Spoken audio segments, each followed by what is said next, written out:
Bonjour Stéphane. Bonjour Denis. Alors qu'est-ce qui nous amène ici aujourd'hui? Eh bien, écoute, je te remercie déjà de m'avoir proposé de venir parler de notre trail des passerelles pour le mettre en avant et puis surtout expliquer aux personnes qui vont regarder cette vidéo pourquoi ils vont pouvoir venir à notre trail. Voilà. C'est là combien au niveau édition? Ça va être la 4e édition cette année. Oui. Et ça se passe quel jour? Ça va être le premier dimanche du mois de juin, donc c'est-à-dire cette année, le 2 juin. juin. Apporter donc, aux coureurs ou aux athlètes ou aux personnes de venir passer une journée de détente donc à Saint-Maur le dimanche 2 juin. Alors qu'est-ce qui pourrait leur donner envie de venir à notre trail? Tout simplement parce qu'on a des épreuves déjà pour tout le monde. Donc ça va des épreuves comme le 24 km, donc notre épreuve phare pour les coureurs confirmés. On a un trail de 10 km justement pour ceux qui seraient plutôt débutants ou les plus jeunes, parce qu'il est ouvert à partir des juniors. Et puis aussi nous avons des courses pour les tout petits, pour les jeunes, pour les écoles d'athlètes poussins. Il ne faut pas les oublier. Et bien sûr, il ne faut pas les oublier. Et puis c'est vrai qu'il y a beaucoup d'épreuves où justement on les oublie. Et là, pour la petite histoire, ils auront aussi leur part d'aventure comme les grands, puisque sur l'arrivée du 2 km, pour les benjamins minimes, ils vont aussi traverser le Loir à pied, donc dans l'eau, donc comme les grands. C'est quelque chose de fabuleux pour les jeunes. Effectivement, l'an dernier, ça avait énormément plu aux petits hauts de traverser le Loir comme les grands. Et oui. Puis ce qui serait encore plus fabuleux, tu vois, c'est qu'il y a encore plus de jeunes pour donner encore plus de force et puis d'ampleur donc justement à cette course de jeunes. Voilà. Et ceux qui ne veulent pas courir, est-ce qu'ils ont une épreuve ou un moment de détente aussi? Eh bien justement pour ceux qui ne peuvent pas ou n'arrivent pas à courir ou ont peur de courir, eh bien on a ouvert justement les deux parcours, et le 24 km et le 10 km aux marcheurs. Donc tous ceux qui accompagnent bien sûr peuvent aussi participer en marchant. Donc les marcheurs ne sont pas oubliés. Et non, les marcheurs ne sont pas oubliés. Alors au niveau des marcheurs, ils vont partir un peu plus tôt que les coureurs ou en même temps? Alors tout dépendra de l'épreuve, parce qu'évidemment sur le 24 km, comme c'est beaucoup plus long, le départ sera plus tôt. Donc le 24 km marche partira à 7h30. Donc effectivement, il faudra se lever un petit peu plus tôt. Mais nous, on sera déjà sur place pour les accueillir et puis leur expliquer le parcours et comment ça va se passer. Les départs sont programmés à quel endroit? Alors tout aura lieu sur le stade municipal de Saint-Maur. Donc en fait c'est très facile d'accès, et puis donc les départs de la marche, des courses pour les jeunes et des trails se feront donc sur le stade de Saint-Maur. Et puis j'anticipe sur ta prochaine question, les arrivées se feront exactement au même endroit. Exactement. Au niveau du parcours, est-ce qu'il y a un ravitaillement de prévu au niveau du 24 surtout?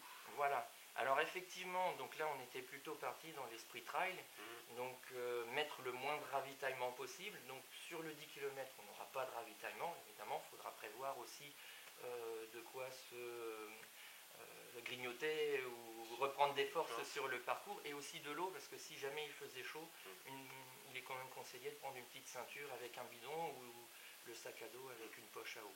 Et sur le 24 km, il y aura un seul ravitaillement à mi-parcours.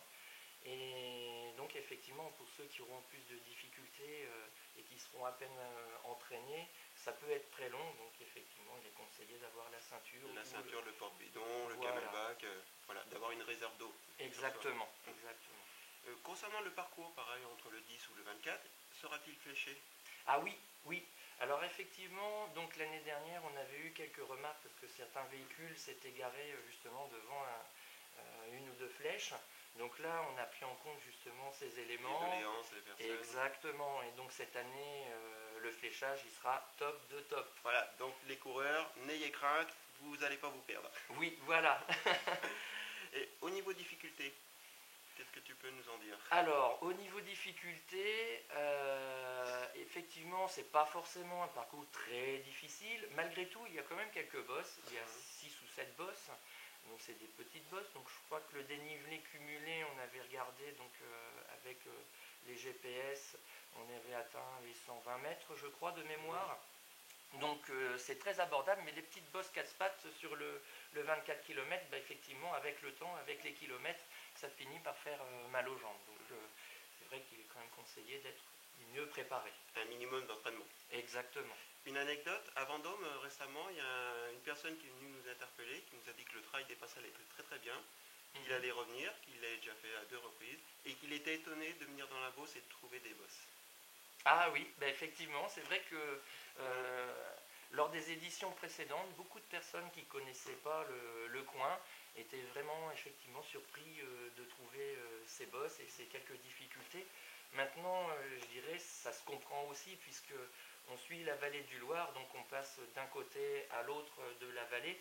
Donc effectivement, on a des petits coteaux qui font que on est amené à avoir quelques difficultés. Et pareil, une question, pourquoi le trail des passerelles? Alors pourquoi le trail des passerelles? Effectivement, c'est une très très bonne question. Tout simplement parce qu'on va traverser 9 fois le Loir. Alors bien sûr, en traversant 9 fois le Loir, on va traverser sur des petits ponts, des passerelles. Effectivement, chacune aura son charme. C'est aussi ce qui fait l'attrait de notre course. Et bien sûr, le petit clou de l'épreuve, effectivement, c'est à 500 mètres de l'arrivée, la dernière passerelle. Eh bien, on ne l'emprunte pas, on va dans l'eau. Et voilà, et ça plaît beaucoup. Et là, certains ou certaines, des crampes. Ah, je parle en connaissance. Ça peut arriver, ça peut arriver. Mais je serais tenté de dire, là c'est la fin, on est content, même une petite crampe, bon, on arrivera jusqu'au bout. Et de même, Stéphane, y aura-t-il un service de santé ou de sécurité qui sera prévu au niveau des coureurs ou de l'environnement? Oui, alors bien sûr, effectivement, la Croix-Rouge sera présente. On a aussi, c'est aussi dans le règlement de l'organisation des courses hors stade, on aura aussi un médecin qui sera présent donc, sur le site. Donc effectivement, pour tout ça, il n'y a aucun souci. Hein. Sachant qu'en plus, évidemment, il y aura des signaleurs à chaque point stratégique. Donc comme ça, en cas de besoin, il sera facile de demander de l'aide ou des conseils ou quoi que ce soit. De même, Stéphane, au niveau des récompenses ou de l'engagement, y a-t-il un lot ou une remise de lot par rapport à l'inscription et à l'issue, les récompenses pour les coureurs les plus aguerris, les premiers des catégories? Y a-t-il quelque chose? Oui, alors c'est vrai que c'est ce qui fait aussi la particularité de notre trail. Déjà, tous les participants, alors par contre, il faudra bien faire attention à bien accrocher son dossard, je parle surtout pour les marcheurs, sachant qu'on offre la photo au passage du gué, donc à 500 mètres de l'arrivée, à tous les participants donc, du trail ou de la marche. Donc effectivement, ça c'est déjà un plus, donc c'est compris dans le forfait, enfin les droits d'inscription. Et puis en plus de tout ça, effectivement sur le 10 km, on va avoir une coupe qui sera remise au premier de chaque catégorie. Et sur le 24 km, donc tout le monde aura aussi, tous les arrivants, donc le trail de 24 km, tous les arrivants auront un mug en porcelaine personnalisé donc à l'effigie du trail des passerelles. Voilà. Et bien sûr, les premiers, donc les 3 premiers au scratch auront un coffret garni. Et puis les premiers de chaque catégorie auront un coffret bouteille. Voilà. Sur le trail de 24. De belles récompenses après avoir fait les distances, la course, tout va bien. Ah ben oui, exactement. Et à l'issue donc des courses et des marches, comment va se dérouler, va se poursuivre cette journée? Eh bien, c'est une très très bonne question, puisque ça fait aussi partie de notre épreuve. La convivialité, l'esprit familial. Donc effectivement, cet esprit, bien sûr, sera le maître mot de la journée. Hein. Et pour terminer, donc effectivement, cette matinée d'organisation, de trail et de bonne humeur, et bien sûr, après la remise des récompenses, nous avons un vin d'honneur qui sera offert à l'ensemble des personnes qui seront restées et qui seront encore présentes sur le site. Et bien sûr, à l'issue, pour continuer toujours dans la bonne humeur et la convivialité, nous organisons un cochon, enfin c'est pas un cochon, c'est un jambon grillé. Voilà, bien sûr, c'est ouvert à toute personne qui désirerait donc nous rejoindre pour le prix de 12 € par personne.